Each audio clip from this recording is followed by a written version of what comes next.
What's up, guys? Fosmith here, and today I thought I'd like to review the second issue of Superman versus Meshi. Now, the story starts off today with the Clark Kent lining up at a food truck, wanting a hamburger, and he makes a mention saying that he's worked half a day for this thing. Um, oh yeah, these people show up on the title on the cover page, but they don't show up in the actual story. So yeah, it's just one of those things. And he lines up at the food truck, gets to the food truck, and he finds out that the burger sold out. So he turns into Superman and gets pissed off and flies into space out of anger. And he decides that what he's going to do is go to Japan and eat a beef bowl. The comic shows this restaurant as Yoshidaya, but it's clearly supposed to be Yoshinoya.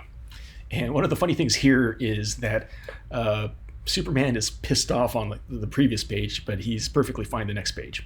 And that's introduced as a superpower. He has the ability to change emotional states on a dime, which is pretty funny. So he starts off by looking at the menu.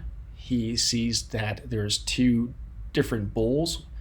One is for pork and one is for beef. And the problem is he doesn't know which kanji corresponds to which one.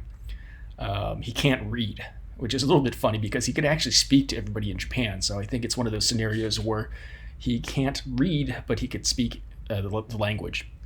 So in his brain, he rationalizes that these are Chinese letters and their calligraphy. So their shape should correspond to their meaning. And which leads us to this page where in his brain, he transmorgifies this letter over here on the right and to mean a pig's face. He's wrong. This letter is for cows. It's ushi. And on this left-hand panel, he takes this letter, which is buta, which means pig or pork, and his brain rearranges the lines and he gets this. So, as you can probably guess, he orders the wrong thing. He orders an extra large pork bowl. So he realizes that after it arrives, gets pissed off for a second, recalls his days back at Kansas and remembers the pigs there and says, well, the pig is without sin. They didn't die, so I could waste food. So let's try this. And he ends up loving it. It's seasoned with garlic and sesame oil, and he absolutely loves it. So he puts on some condiments as well, red ginger on top, ends up finishing his meal.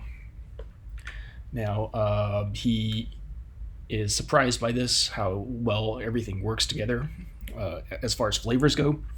And the last page shows him back in Metropolis at the the Daily Planet, and he's reading a book. And Lois comes up from behind him and asks him, what is he reading? And he's reading a book on how to learn kanji. And it says elementary school level.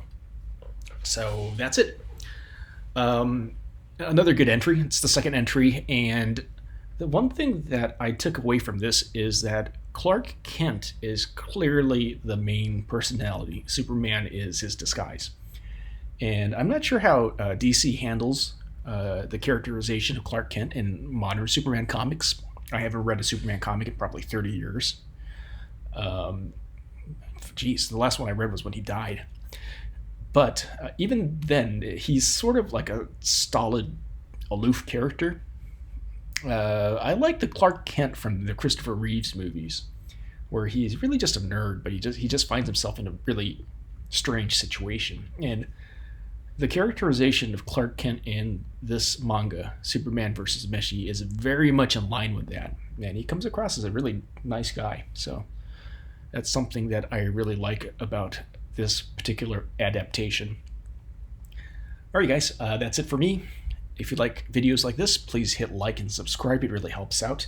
I do reviews of manga, and I do time-lapse drawings, and I talk about Japan in general.